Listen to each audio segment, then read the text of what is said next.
Hi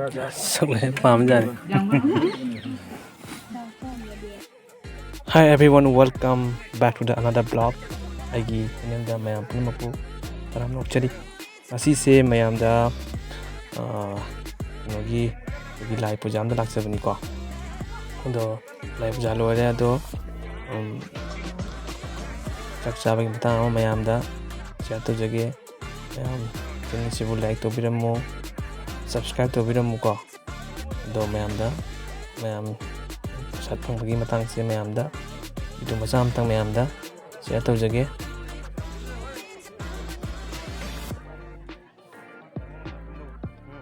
Hojikse mayam punamak hamnaba hore chak chaluk thaba loren loidra charamdagi mati ama mayam da samjabani video se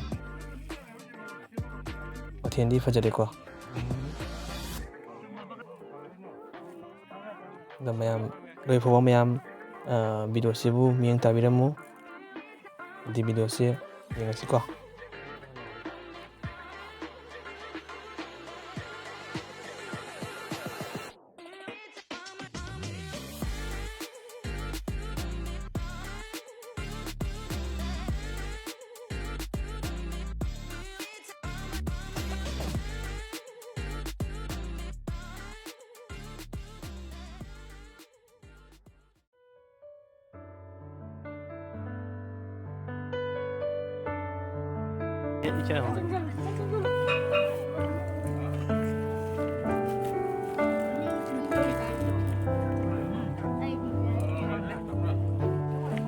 Munia apa mulai ini?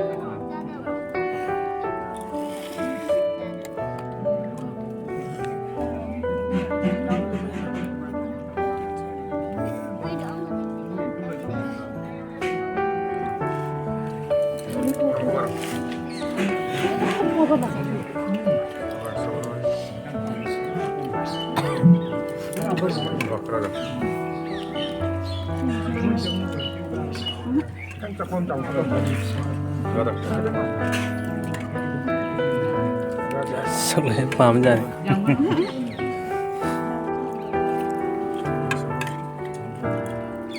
Berapa murah? Ya.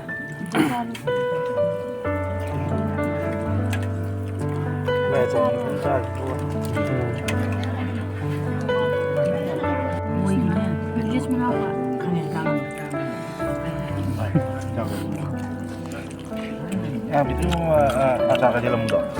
Tidak.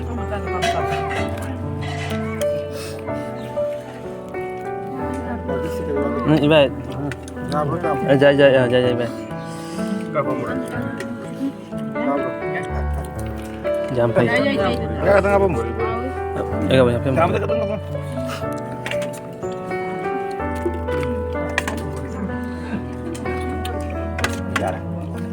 Ini cak mana? Kau ni. Lihat tu alu apa?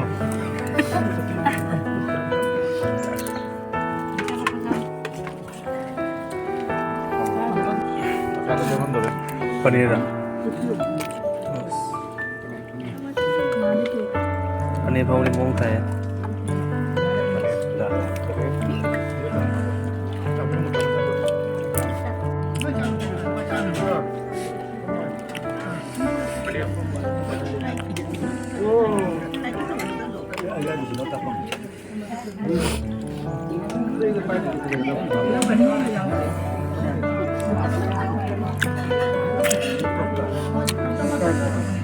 Kalau lagi sih, ngai ni di miko.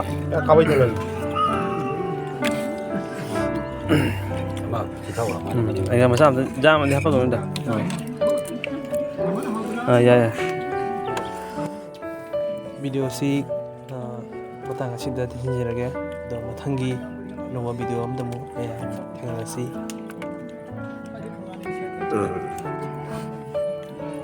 Oh ni shit.